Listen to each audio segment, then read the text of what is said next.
Praise the Lord. सबको जय मसीह। खुदावंद यीशु मसीह की शांति आप सब पर होती रहे। आज एक बार फिर से हम परमेश्वर के वचन में से देखेंगे। पिछले दिन मैं बाइबल पढ़ रहा था, तब विलाप गीत 3 अध्याय के 34, 35, 36 3 आयत मैंने पढ़ा था। तो उसमें से मुझे एक मैसेज मिला। मैं उस मैसेज को आपके बीच में शेयर करना चाहता हूँ। आप सुनने के बाद आप जरूर शेयर करना, ताकि दूसरे लोग भी आशीष पाएँ। तो आओ हम पढ़ते हैं परमेश्वर के वचन को।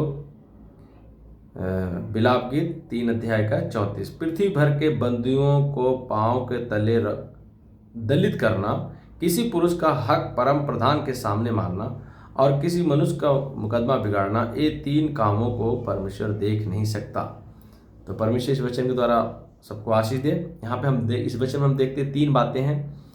परमेश्वर 3 कामों को नहीं देख सकता है। पहला वह है कि पृथ्वी भर के बंदियों को जो पांव के तले रौंदते हैं, दलित करते हैं, यानी कि जो दास्तों में है, जो बधुआई में है, उनको जो परेशान करते हैं, उनको सताते हैं, उनको अपमान करते हैं, उनके पर अत्याचार करते हैं। परमेश्वर उस अत्याचार को देख नहीं सकता, उसका पलटा जरूर लेगा। हम बाइबल पढ़ते हैं निर्गुण किताब में, जब इजरायली लोग, इब्रानी लोग मिस्र में थे, परदेसी थे। वहाँ पे वो लोग लगभग 450 साल गुलामी में थे। और वहाँ का जो फिरौन था, जो राजा था, इजरायलियों को सताता था, इब्रानियों को सताता था, उनके साथ उनको बुरा व्यवहार करता था, उनको पैरों के नीचे रौंदता था, यानी अर्थात उनके बच्चों को मार देते थे, बेटों को मार देते थे।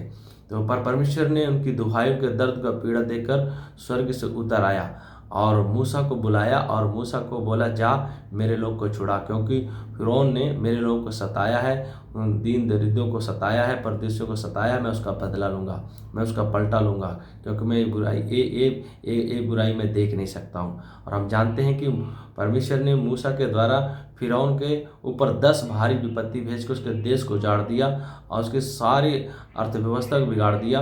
उसके घोड़े और रथों को परमेश्वर ने नाश किया, उसके पूरे विभव को नाश कर दिया, उसके देश को उल्ट दिया परमेश्वर ने। और परमेश्वर ने इब्रानी लोग को छुड़ाया। तो परमेश्वर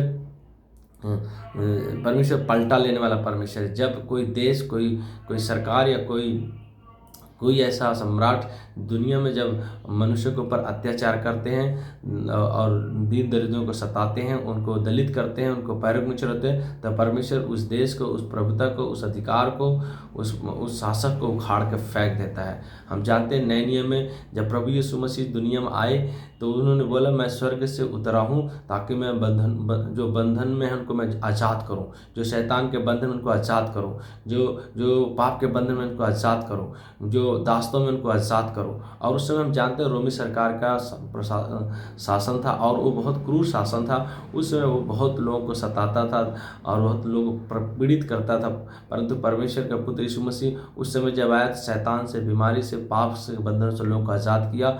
और यहाँ तक उस रोमी सरकार जो लोगों को सताता था, उस सरकार का भी परमेश्वर ने क्या किया, जुआ तोड़ दिया और वो सरकार आज धरती पर नहीं है, क्योंकि परमेश्वर अपने लोगों पर दया करता है। जो कोई सरकार तानाशाही होती है, विद्रोही हो जाती है, जो लोगों को सताती है, दीन दरिद्रों को दबाती है, उनको दलित करती है, तो परमेश्वर उसको देख नहीं सकता, उसका पलटा जरूर लेगा।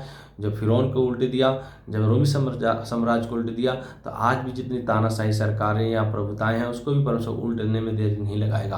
क्योंकि वो इन बुराई को देख नहीं सकता। तो हम पहली बात देखते हैं कि परमेश्वर क्या कर पलटा लेने वाला है। परमेश्वर बंधनों से आज़ाद करने वाला परमेश्वर है। अगर आज कोई बंधन में, बीमारी में, दास्तों में, तो विश्वास करें यीशु मसीह आपको बंधन से और दास्तों से आज़ाद करेगा, आपको नया जीवन देगा, आपको हमेशा का जीवन देगा, क्योंकि परमेश्वर हमसे प्यार करता है और हमें आज़ाद करता है और अनंत जीवन के लिए, तो ताकि हम दास्तों से आज़ाद होकर स्वतंत्रता का साथ जीवन बिताएं। दूसरी बात हम इसमें देखते हैं, किसी पुरुष का परम प्रधान के सामने हक नहीं मारना, इसको भी परमेश्वर नहीं देख सकता है। हम पुराने नियम में देखते हैं, दाऊद बादशाह एक चरवाहा था। पहले एक चरवाहा था, चरवाहे से परमेश्वर उसको राजा बनाया था और वो महान व्यक्ति था, परमेश्वर उसको ब्लेसिंग दी थी। पर उसने अपने कर्मचारी उरिया नामक एक व्यक्ति की पत्नी को अपना कर लिया और उरिया को लड़ाई में मरवा दिया था। और इसने ऐसा पाप करके उसके हक, उसकी जो हक था, जो उसका मतलब संपत्ति थी उस छीन लिया था, उसकी पत्नी को ले लिया, उसको मरवा दिया था। तो परमेश्वर ने ये बुराई देखकर परमेश्वर ने दाऊद बादशाह को बड़ा सज़ा दिया। दाऊद बादशाह को बोला तूने तो छुप के काम किया, मैं तुझ पर खुल्लम खुल्ला तुझ पर विपत्ति भेजूँगा। और परमेश्वर ने बोला कि मैं तुझ पर विपत्ति भेजूँगा और तेरा बेटा मर जाएगा। उसने बहुत गिड़गिड़ाया, प्रार्थना किया, परंतु परमेश्वर ने नहीं सुना और उसके बेटे के ऊपर विपत्ति है, उसका बेटा मर गया। क्यों? क्योंकि परमेश्वर इन बुराई, किसी का हक मारना, किसी को दबा लेना ऊपर से देख नहीं सकता। आहाब और इजबेल ने भी यही काम किया था। एक नबोत नामक व्यक्ति के एक दाख की बारी को उन्होंने ज़बरदस्ती कब्जा कर लिया और उसको घात कर दिया था। परमेश्वर ने नबोत के ऊपर परमेश्वर ने क्या किया, आहाब को सजा दिया, क्योंकि आहाब ने और इजबेल रानी ने युक्ति करके नबोत को मरवा दिया और उसके दाग के बारे को ले लिया था। तो परमेश्वर ने बोला जहाँ पे नबोत के खून को कुत्तों ने चाटा, वहीं आहाब के घराने के सब प्राणी कुत्ते आकर उनके खून चाटेंगे। परमेश्वर ने आहाब को भी नाश कर दिया, आहाब के इजबेल को भी नाश कर दिया और इजबेल के घराने को नाश कर दिया, खानदान को नाश कर दिया, क्योंकि परमेश्वर पलटा लेने वाला है। इसलिए बाइबल कहती है जिसका जो हक है उसका हक अदा करें। यीशु मसीह के पास एक बार कुछ लोग आए, कहते हैं कि हमें कर देना चाहिए कि नहीं देना चाहिए, टैक्स देना चाहिए कि नहीं देना चाहिए। तो यीशु ने बोला तुम्हारे पास तो क्या है? यीशु ने बोला सिक्का लेकर आओ, तुम्हारे पास जो सिक्का है लेकर आओ। वो सिक्का लिया, यीशु ने देखा, बोला इसमें किसकी मूर्ति है? उन्होंने बोला सरकार की। बोले सरकार को दे दो, जो भगवान परमेश्वर का है परमेश्वर दे दो। जिसका जो हक है अदा करो। अगर पत्नी का हक अदा करे ना, और पति पत्नी का हक अदा करे, माँ बाप बच्चे का, बच्चे माँ बाप का हक अदा करें, और जिसका जो बनता है उसको दे देना चाहिए। किसी का हक नहीं मारना चाहिए। बाइबल कहती है जो रब का है रब को दे दो, जो जिसका बनता है देना चाहिए। इससे उन्नति होती है, ग्रोथ होता है और सबके अंदर शांति बनी रहती है, आनंद बना रहता है। जब कोई किसी का हक अदा नहीं करता है तो परमेश्वर उसका पलटा लेता है। तो हमें देना चाहिए, हमारे पास सामर्थ्य है तो हमें देना चाहिए, पर किसी का हक नहीं मारना चाहिए। बाइबल कहती है, बाइबल कहती है जो मजदूरों ने खेत काटे, जिनकी मजदूरी लोगों ने रख लिया है, तो उनकी दुहाई परम प्रधान के पास जाती है। और जो लोग मजदूरों की मजदूरी दबाते हैं, मारते हैं, नहीं देते, तो उनको भी परमेश्वर पलटा लेता है। किसी की मजदूरी रखना नहीं चाहिए, दे देना चाहिए, परमेश्वर उसका प्रतिफल देगा। ठीक है। तीसरी बात हम देखते हैं, किसी के व्यक्ति का न्याय नहीं बिगाड़ना चाहिए। हम जानते हैं बाइबल में क्या है, श्रापित हुआ व्यक्ति जो किसी परदेशी या किसी अनाथ का न्याय बिगाड़े, किसी दीन दरिद्र का न्याय बिगाड़े, परमेश्वर इसको भी नहीं देख सकता है। और हम जानते हैं कि परमेश्वर ने इजराइलियों को बोला था कि तुम्हारे देश में परदेशी अनाथ विधवाएं होंगे, उनके साथ अच्छा व्यवहार करना। अपनी खेत की जब फसल काटना, कुछ फसल उसमें छोड़ देना, जब फल तोड़ना तो उसमें कुछ फल छोड़ देना, ताकि तुम्हारे देश में जो परदेशी अनाथ विधवाएं हैं वो भी अपना पेट भर के अपना प्राण बचा सकें और तुम्हारा देश धन्य होगा और तुम उन पर तरस खाना।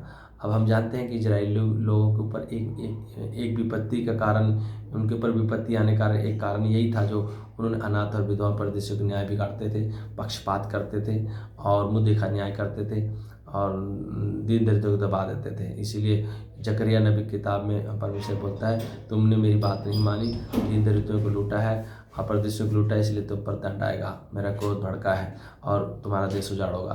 तो हम जानते हैं कि परमेश्वर इन सब को स्वर्ग से देखता है। 3 बातें हमने सीखी है, किसी मनुष्य को दलित ना करें, बंधुओं को दलित ना करें, जो गुलाम है दास्तों में उनको दलित ना करें, उनको अपमान ना करें। दूसरा, किसी का हक ना मारे। तीसरा, किसी का न्याय ना बिगाड़े। परमेश्वर इन सब का पलटा लेता है। तो प्रियो, हम मसीह यीशु के लोग हैं, हमारे साथ परमेश्वर है और हम सब परमेश्वर की सेवा करने वाले लोग हैं, हम प्रभु की भक्ति करने वाले लोग हैं। परमेश्वर हमारा पलटा लेने वाला है, परमेश्वर हमारा सहायता, परमेश्वर हमारा पलटा लेने वाला है। इसलिए परमेश्वर भरोसा करें और परमेश्वर के मार्गों में चले। परमेश्वर ज़रूर हालेलुया फल देगा और शांति की बातें बोलेगा और दुष्टता का नाश करेगा। यीशु के नाम से मांगते हैं, आमीन। God bless you. प्रभु आपको आशीष दे।